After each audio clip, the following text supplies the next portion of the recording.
Jumbo adalah kabar baik untuk film Indonesia ya. Kalau belakangan juga sebetulnya ada pro dan kontra gitu atau Hmm. kontroversi gitu bahwa kok di film anak-anak menampilkan sosok hantu gitu. Apa sih yang mau diajarin gitu? Apa Hmm. sih yang mau dikasih tahu gitu? Petualangan Sherina yang pertama dia masih anak-anak masih bocah itu adalah di baliknya adalah mirip dengan cerita Jumbo tentang konflik lahan gitu loh. Mm-mm.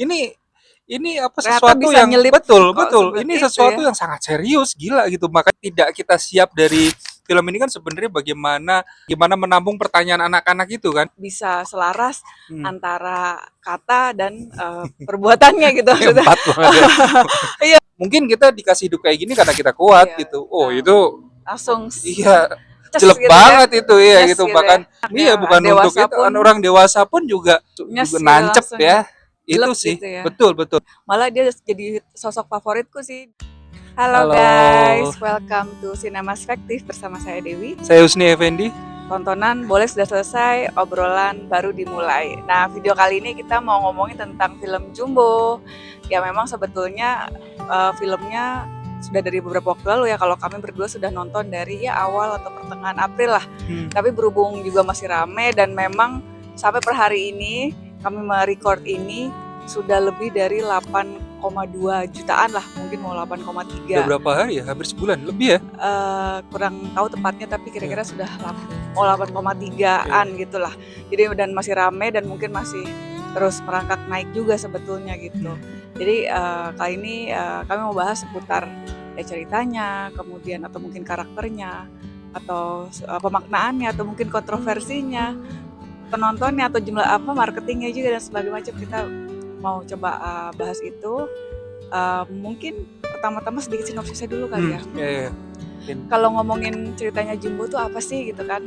Jumbo itu berkisah tentang anak yatim piatu namanya Don. Anak yatim piatu namanya Don. Dia badannya besar, makanya juga kerap dibully, dirundung sampai dipanggilnya Jumbo nama film ini. Terus juga dia tinggal sama neneknya dan dia punya 2 sahabat namanya Nurman dan Mae. Kemudian pada suatu hari Don menemukan buku dongeng peninggalan orang tuanya yang kemudian dia berambisi untuk mementaskan buku dongengnya itu di sebuah pentas bakat gitu. Dan kemudian di suatu hari dia juga bertemu dengan hantu anak kecil namanya Mary yang mana juga akan membawanya atau menemaninya dalam beberapa tantangan termasuk juga konflik desa sama Pak Kades. Udah. Kurang Habis lebih itu kayak aja gitu ya. Iya, iya. Udah Iya. tahu, tapi mungkin udah ada beberapa yang nonton gitu. Nah, tapi sebetulnya ini sedikit dariku dulu ya. Bahwa ya ini sebetulnya ada temanya tuh tema besarnya macam-macam gitu. Jadi ada tentang keberanian, tentang penerimaan diri, tentang menepati janji. Jadi ada beberapa macam yang mana menurutku sih pada intinya ini bukan sekadar film animasi untuk anak-anak, Ya, ya. tapi juga bisa dimaknai atau dinikmati oleh kalangan dewasa juga gitu. Pada intinya gitu sih. Sok, mangga dari Iya, kamu iya, kumaha? ini kan juga memang apa ya, film anak-anak yang apa mempunyai keseragaman di antara gengnya si Jumbo itu bahkan nggak hanya si Jumbo bahkan nanti dengan si Ata salah satu tokoh yang dianggap apa ya dianggap perundung itu kan Pembuli. mereka mempunyai kesamaan, mereka semua yatim piatu Iya.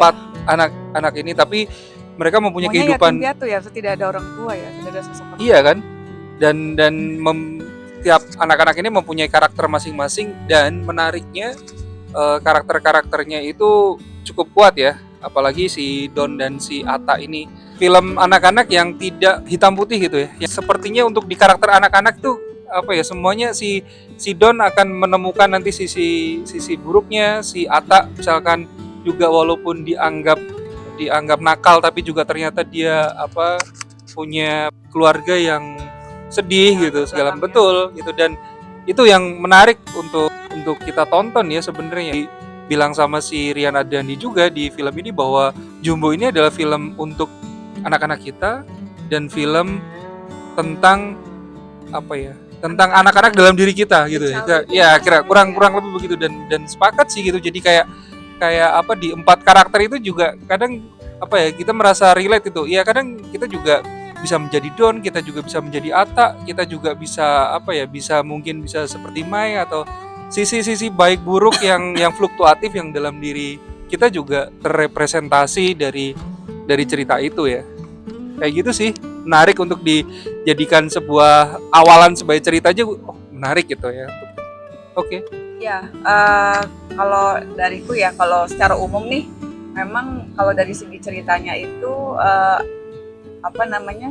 relatable lah, relatable dan mungkin ada nilai-nilai tertentu tapi tidak terasa preachy, menggurui gitu. Ya. Kemudian tapi memang ada dibilang subplot bagian yang konflik desa yang ada Pak Kades itu yang memang mungkin terasa cukup berat atau heavy kali untuk penonton muda atau anak-anak, tetapi masih bisa dipahami dan mungkin bagus juga kali ya untuk coba bisa dipahami ya bahwa ada hal-hal seperti itu gitu. Terus juga kalau yang lain aku mau komenin soal termasuk soundtrack lagunya bagus juga gitu ya, bahwa kayak lagu Selalu Ada di Nadimu itu juga mulai jadi anthem tuh, kayaknya banyak banget yang nyanyiin.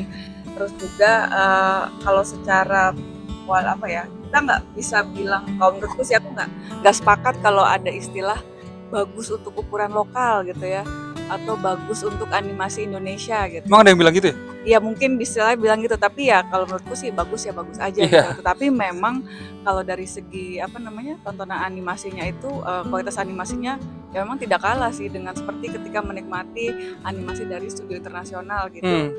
Aku juga suka ketika nonton animasi yang terutama yang bagian pentasnya gitu, yang panggung yang itu menarik banget sih, enak dilihat ya, ditonton gitu. Mungkin hal itu sih ya. Mungkin lanjut ya aku kalau ngomentarin soal karakternya gitu. Iya, penceritaannya pun tidak biasa, seorang anak kecil yang orang tuanya udah meninggal gitu ya, dan peninggalannya adalah legasinya adalah buku, dan kemudian dia ingin menceritakan itu, bahkan beberapa temennya itu udah bosen, lu ngedongeng mulu gitu, dan justru dia itu tidak biasa ya untuk dunia anak-anak gitu, kayaknya itu jadi buku cerita menjadi sebuah sentral hari gini. Betul gitu. Jadi kayak kenapa tidak hitam putih juga disebutkan secara karakter si Don, mungkin di awal, nggak apa-apa ya spoiler dikit gitu. Aku yakin spoiler, jangan banyak-banyak. Ya, aku yakin juga udah banyak yang nonton, udah 8 juta sekian, pasti beberapa teman-teman di sini juga sudah ada yang nonton gitu. Kayak misalkan si Don yang awal baik segala macam, nurut, dan dia ingin dia pokoknya sosok yang selalu ingat orang tuanya dan ingin mendedikasikan ingatannya tentang orang tuanya itu dengan versinya dia, dan dia membawa teman-temannya. Dan si Atta yang justru di awal kayak melecehkan, dia stereotip banget ya gitu, kayak dulu kayak misalkan anak yang nakal tuh biasanya jago olahraga gitu. Si Atta di situ justru menyimpan sesuatu yang sedih juga gitu. Dia hidup hanya berdua dengan kakaknya. Terus kemudian pada satu titik kita akan ditemukan atau diperlihatkan scene bahwa anggapan gue tentang Atta ternyata salah gitu. Ternyata si Atta nggak segitunya kok. Atau pada satu titik ketika si Atta masuk ke kamarnya si Don itu loh, itu yang cukup haru. Salah satu scene yang membuat cukup menurut aku mengharukan adalah scene yang di kamar itu, dan scene Atta makan nasi telur kecap sama kakaknya itu dua scene yang wow gitu. Dan di sini malah justru kalau aku melihat Atta menjadi sentral ya, kalau aku ngelihat ya, ini kayak mengingatkan kalau di film Laskar Pelangi itu aku nggak terlalu fokus ke si Ikal, aku fokusnya malah ke si Lintang gitu loh, tokoh yang si mencuri perhatian. Betul, yang paling mencuri perhatian gitu. Dia yang paling ceritanya paling kuat bahkan menurutku, tapi ya nggak apa-apa gitu kan. Kalau di sini kan si Don itu, si Jumbo itu malah dia yang paling berprivilege lah ya gitu. Kalau dibanding teman-teman yang lain, dibanding gengnya, masih hidup nyaman istilahnya. Betul, ya makanya dengan ketika si Atta masuk ke kamarnya itu ngusap-ngusap spray kasurnya, terus malah aku pengen begitu ya. Iya, bahkan dan disitulah melihat kebesaran hatinya si Atta itu, bagaimana dia jujur gitu. Don, aku minta maaf gitu, aku iri sama kamu, sebenarnya kamu banyak temennya gitu, kamu banyak yang dukung.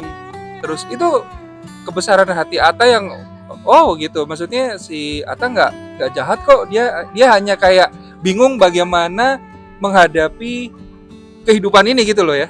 dan apa circle hidupnya dia adalah kakaknya yang dia ngotak-ngatik elektronik dan dia bermain dengan, bahkan kakaknya juga spesifik kan ngomong ke si Ata, kamu kalau kesel sama apa sama hidup atau apa jangan jangan apa lampiaskan itu ke orang lain, kurang lebih kayak gitu ya, si kakaknya itu ngomong kayak gitu juga. Bahkan juga yang paling quote yang Bekas. paling iya itu adalah ketika si kakaknya juga ngasih tahu, mungkin kita dikasih hidup kayak gini karena kita kuat Iya. gitu. Oh itu Langsung iya ces jelek gitu banget itu ya Yes gitu. gitu Bahkan makanya ini bukan film untuk anak kecil Sekadar gitu. anak-anak Iya, ya, bukan dewasa untuk itu, pun. orang dewasa pun juga bahkan ya gila melihat seperti itu pun juga Nyes juga gitu nancep langsung. ya.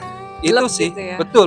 Kalau dariku ya aku mau komenin tentang karakter ya. Kawan-kawan tadi kan juga udah dibahas bahwa tidak hitam putih gitu, dan memang itu juga yang aku lihat gitu bahwa karakter-karakter yang ada itu tidak sesederhana protagonis antagonis dan tidak sesederhana baik jahat. Jadi bahwa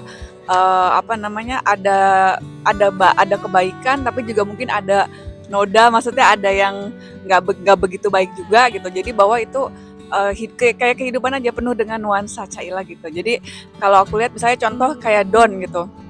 Don itu ya bagus positifnya kan dia kan gigih, dia kan punya karakter gigih gitu. Dia gigih, dia mau pokoknya aku mau pentasin dan aku mau membanggakan orang tua, jadi gigih gitu. Terus berani juga gitu, berani. Sebenarnya dia nggak sesederhana menyerah dengan ketika dia dirundung kan, dia mau lakukan sesuatu, dia kan punya keberanian atau juga. pas itu ngejar bola kasti itu ya. Punya keberanian tidak begitu menyerah begitu saja dibully gitu, dirundung, dia juga berani mewujudkan mimpinya gitu. Itu hal-hal yang baik lah dari Don gitu. Tetapi juga ya ada nggak baiknya juga, dan itu yang jadi pelajaran banget bahwa ketika dia misalnya ya ada egoisnya, tidak menepati janji dan yang jadi pelajaran adalah ya orang itu kan juga apalagi harus punya tanggung jawab, bisa selaras antara kata dan perbuatannya gitu maksudnya. Iya maksudnya di situ lah gitu. Jadi kok tidak menepati janjinya itu yang mungkin harusnya bisa jadi sesuatu yang bisa dipetik lah gitu. Ya dan anak-anak banget ya gitu. Ya maksudnya nakal gitu. Ya udah gitu. Maksudnya tapi ya itu juga terjadi orang-orang dewasa juga sih gitu. Ya udah lanjut.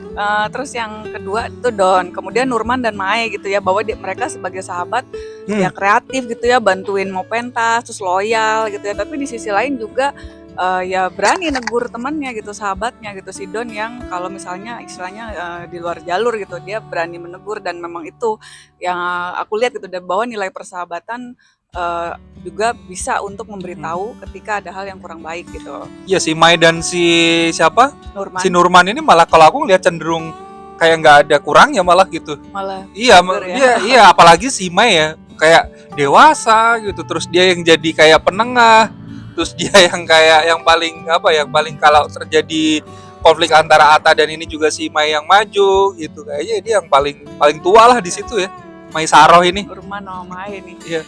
Oke. Terus yang berikutnya ya Atta gitu. Atta itu kan muncul awalnya seolah sebagai perundung gitu ya, kayaknya kok jahat gitu ya, tapi kan ternyata dia punya cerita gitu di balik itu gitu, tadi yang seperti kamu bilang juga gitu, dan sebetulnya dia punya luka emosional gitu. Dan sebetulnya sosok-sosok seperti ini mungkin dengan waktu dan dengan kesempatan ada empati gitu, dia bisa rekonsiliasi gitu. Jadi tidak sederhana bisa melihatnya begitu ya, mungkin ya itu tadi ada backstory-nya juga kenapa Atta seperti itu, dan malah dia jadi sosok favoritku sih di film Jumbo ini gitu, karena emang menarik gitu ya sosok Atta di sini. Betul. Kemudian Mary ini ya hantu anak kecil ini ya mungkin nih buat sebagian ada yang akan mempermasalahkan atau memprotes dari sisi dia makhluk gaib gitu ya. Kalau dari aku melihatnya ya sebetulnya Mary itu simbol dari anak kecil yang kesepian tinggal orang tuanya, simbol dari yaitu janji yang mungkin perlu ditepati gitu. Jadi metafora itu sih yang mungkin bisa dilihat gitu. Dan mungkin kalau yang lain adalah Pak Kades gitu ya. Pak Kades juga sama tuh kelihatannya awalnya kayak mengayomi gitu ya, kayaknya di desa tuh kelihatan mengayomi seperti itu, tahu-taunya juga kan di baliknya ada konflik agraria cukup serius juga ya, pertanahan gitu ya, ya itulah gitu itu sih yang menarik karakter-karakter di film Jumbo ini. Iya, dan film anak-anak Indonesia gitu ya. Ini Jumbo sekarang itu selain apa ya? Selain melahirkan anthem yang sekarang booming gitu ya. Itu juga mengingatkan kayak petualangan Sherina, tau gak sih? Gitu. Yang petualangan Sherina juga kayak Yang satu andai yang aku dulu telah apa yang dewasa. dua? Yang Satu pertama, berarti yang yang pertama, pertama. yang dulu. Kalau yang ini kan udah dewasa. Selain melahirkan hits yang andai aku telah Masih dewasa, terus masih apa? tetap Iya, terngiang. terus juga dari segi cerita juga mirip gitu, bahwa petualangan Sherina yang pertama dia masih anak-anak, masih bocah, itu adalah di baliknya adalah mirip dengan cerita Jumbo tentang konflik lahan gitu loh. Mm-mm. Ini apa, Ternyata sesuatu bisa yang nyelip betul kok betul. seperti Ini itu sesuatu ya. yang sangat serius, gila gitu. Makanya kalau tadi di Jumbo disimbolkan oleh Mary dan tanah kuburan yang mau dibabat gitu ya, dan Mary ini menjadi simbol yang tidak terima apa ya, karena tempatnya lah, rumahnya ya mau digusur katakanlah seperti itu. Dan kalau Sherina kemudian dia diculik gitu loh, dan melakukan perjuangan untuk melawan gitu. Ini tidak main-main gitu, dari disebut sebagai film anak-anak tapi temanya tema yang sangat apa ya, sangat politis ya gitu, tentang Iya, tetap agraria. menarik, seru Oh ya. Jadi ya, betul, petualangan kalau dari betul. sisi anak-anak Heeh. mungkin ya. Mungkin itu sih apa namanya tadi tadi kalau ngomongin simbol ya aku sih mau ngomongin soal Mary ya, sosok Hmm. hantu anak kecil yang bisa nggak dibilang kalau belakangan juga sebetulnya ada pro dan kontra gitu atau kontroversi gitu bahwa kok di film anak-anak menampilkan sosok hantu gitu, apa sih yang mau diajarin gitu, apa sih yang mau dikasih tahu gitu. Nah itu apa namanya, kalau dariku sih melihatnya mungkin apa ya, kita perlu bisa melihat gitu ya wilayah storytelling atau imajinasi yang mana tidak serta-merta itu menjadi ajaran literal gitu. Bahwa itu tuh apa ya, ajaran literal lah Ya. gitu. Ya, tidak serta-merta seperti itu gitu. Jadi mungkin anak-anak harusnya bisa atau sebaiknya bisa diajak membedakan antara fiksi dan nyata gitu ya, dengan critical thinking gitu. Ya. Jadi ya karena kan gitu yang berkembang nanti apa namanya jadi kok temenan sama hantu gitu, ntar apa merusak akidah. Ada juga yang mungkin berpendapat misalnya seperti itu gitu. Tapi mungkin apa namanya kayak ini juga simbol ya, tadi kan aku juga bilang Mary itu simbol atau metafora bahwa ya tadi anak-anak yang kesepian, pesan tentang menepati janji gitu, dan bagaimana anak-anak bisa disampaikan pesan-pesan atau pesan moral ini melalui sebenarnya dari fantasi gitu sih. Nah itu sih yang mungkin kalau dariku apa namanya melihatnya seperti itu. Ya, apa nyambung tentang masalah simbolisme si Mary ini kan sebenarnya juga karena ini bahasa film ya, bahasa visual ya, itu menjadi sangat representatif gitu. Kita juga misalkan ingat gak sih kalau misalkan ya mungkin dulu orang tua kita atau nenek atau bahkan orang dulu ya, leluhur kita itu menjaga alam tuh dengan cara-cara yang dianggap mistik. Kayak misalkan jangan masuk hutan larangan itu, jangan pohon itu awas angker apa segala macam, dengan dalih-dalih apa ya, mistifikasi. Tapi justru dengan seperti itu alam itu terjaga gitu loh. Dengan konteks bahwa ya dianggap berhantu, kayak mau dianggap apa ya, dianggap angker kayak segala macam, tapi justru apa, mata airnya terjaga apa segala macam kan.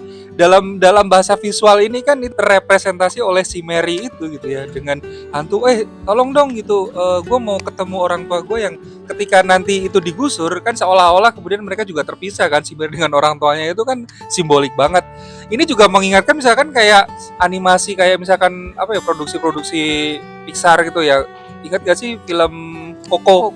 Ya, si Miguel yang dia terjebak di alam apa, di alam orang-orang yang sudah meninggal. Dan itu memang di Meksiko menjadi tradisi ya, tiap tahun ada apa ya, ada kayak mengingat leluhur-leluhur mereka dengan makanan segala macam. Kalau di Jawa tuh ada tradisi nyadran gitu, dan itu menarik gitu. Dan itu bukan konteks mau temenan ya, bahkan Harry Potter ya temenannya sama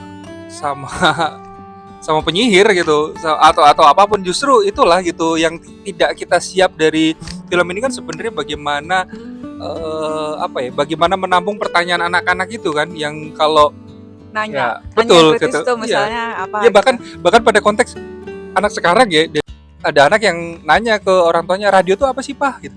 Nah, apa mau Dan menjelaskan? di sini ada radio penangkap arwah loh. Ya Itu jelasinnya gimana makanya tuh? radio aja sendiri aja gitu misalkan itu juga udah anak-anak sekarang mungkin juga nggak terlalu familiar ya nggak sih radio gitu itu makanya kan itu kayak mungkin kayak setting khas 90-an banget Ya gitu kalau mungkin aku. ini memang sebetulnya memang perlu pendampingan orang tua juga ya kalau ada anak-anak gitu ya. Alangkah baiknya juga sambil diajak ngobrol mungkin ya, ditanya atau sambil didampingi gitu. Sebenarnya kan kalau tontonan tadi nyebut Coco, nyebut Harry Potter ya kayak yang klasik lah Casper itu juga hantu gitu. Casper kalau nonton Lion King ada Mufasa, apa namanya ayahnya Simba juga ada muncul sosoknya gitu kan sebagai simbol apa mungkin rindu orang tua gitu kan. Atau mungkin kalau yang Doraemon? ngomong logika ya Doraemon gitu kan kayak kantong ajaib itu kan Nggak juga jelas tuh, kucing nggak jelas tuh. iya kan tidak masuk logika sebetulnya gitu. Jadi batas-batas antara logika, make sense dan tidak dan sebetulnya ya itu tadi memang perlu apa namanya sambil didampingi anak-anak dalam antara membedakan gitu ya fiksi dan nyata gitu ya, terus bagaimana yang imajinasi dan realitas dan apa sebetulnya pesan yang mau diambil intinya di situ gitu sih sebetulnya. Ya terlepas itu kalau aku ngelihat bahwa apa ya Jumbo adalah kabar baik untuk film Indonesia ya seenggaknya Sebuah beberapa hadiah, aku melihatnya sebuah hadiah maksudnya juga buat industri ya film kemarin hebat sih. ada Pengepungan Bukit Duri dengan yang versi yang sangat berbeda dan ada Jumbo dengan versi yang berbeda pula dan kayak ini nggak sih gitu kayak berbondong-bondong satu keluarga lebaran nonton bioskop bareng itu kan dan itu bukan film horor gitu ya bukan film dewasa itu film semua umur film keluarga itu ya menyenangkan gitu ada terus kemudian kayak udah nonton apa anaknya pelukan sama orang tuanya segala macam terus bahkan anaknya nangis atau ibunya atau bapaknya juga jadi apa ya jadi nostalgia ngomongin sesuatu yang diceritakan juga kepada anaknya itu sangat ini ya sangat menyentuh ya. Ya aku ngeliatnya juga itu makanya ini film animasi temanya universal bisa dinikmati semua usia dan yang mau aku berikan kudos salut sebenarnya sama Visinema gitu ya bisa percaya dan pasti ya apa namanya percaya begitu besar nih sama Iya 5 tahun sama gila ya animasi pengerjaannya terus iya, kemudian nggak kebayang biayanya nih gitu kan percaya dan mendukung film ini apa namanya padahal masih bisa dibilang niche lah gitu untuk animasi ini gitu dan tapi ternyata berbuah manis gitu ya dan pasti congratulations lah Visinema Rian Adriandi juga. Iya tembus 10 juta lah itu. Iya makanya ini menariknya sekarang coba kita fun-funan aja prediksi lagi kan di saat ini nih pada saat kami record 8,2 menuju 8,3 nggak tahu nih hari ini berapa gitu dan kalau secara keseluruhan kan saat ini posisi klasemen film terlaris Indonesia sepanjang masa itu Jumbo udah di nomor 3 nih. Nomor satunya kan KKN Desa Penari, nomor 2-nya agak lain. Kombinasinya tuh yang nomor 1 tuh horor, nomor 2 komedi, 3 tiba-tiba animasi gitu. Itu sebuah historis sih milestone gitu ya apa namanya wah bisa ya animasi bercokol gitu ya bertengger di nomor 3 gitu dan sebetulnya masih berkesempatan nih minggu depan atau apa mungkin ada tanggal merah atau ada akhir pekan lagi gitu ya masih bisa merangkak lagi nih gitu prediksi sampai ending berapa nih kalau kamu 10 juta dapat lah 10 juta ngalahin KKN apa enggak? KKN berapa? Berarti udah ngelewatin agak lain ya 9 juta ya KKN berapa? 10 juta something aku lupa tepatnya semoga sih ngalahin ya. Oh gitu. Iya, aku berharap gitu sih. Kalau aku sih berharap gitu. Jadi apa ya maksudnya jadi oh iya. Sejarah itu gitu ya. Oh, menurut aku gini karena selain hanya soal cerita yang juga universal juga bagaimana apa ya Jumbo ada seperti ada enggak KKN nih bukan gitu. Masalah itu. Lebih ke gini, lebih ke Jumbo ini kayak ngasih tahu bahwa apa ya proses panjang gitu loh.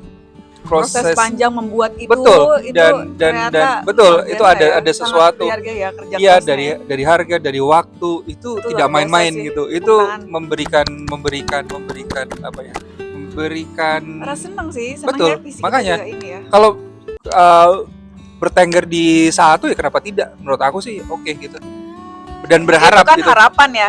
Prediksi rata nih ya mungkin masih naik 9 jutaan sih iya ya lokal 10 gitu. juta dapat kalau aku sih 10 juta ya 10 juta mungkin tuh udah optimis tapi ngalahin KKN apa nggak aku kurang tahu nih kayaknya tapi ya memang 9 jutaan pasti lock sih udah deket banget nih gitu agak lain nih mungkin bergeser nih gitu tapi kurang lebih kayak gitu ya namanya Jumbo memang sebuah hadiah buat industri film, menarik banget melihat fenomenanya. Dan ini masih belum selesai, kita lihat nanti endingnya seperti apa dan berapa banyak penonton, dan bukan hanya berapa banyak penonton, berapa banyak membuka pintu-pintu kesempatan lain, mungkin entah ada animasi yang lain yang bisa begitu. Dan ini kan IP ya, siapa tahu nanti jadi merchandise Pastilah. di mana-mana, kayak SpongeBob, kayak Minion ya, nggak tahu ya, terus tiba-tiba Jumbo, aduh keren banget gitu kalau tiba-tiba bisa sehebat itu sih. Iya. Berarti itu ya. Sementara seperti itu dari Jadi kita Cinemaspektif. kapan-kapan sambung lagi. Sampai ketemu di video selanjutnya. Bye.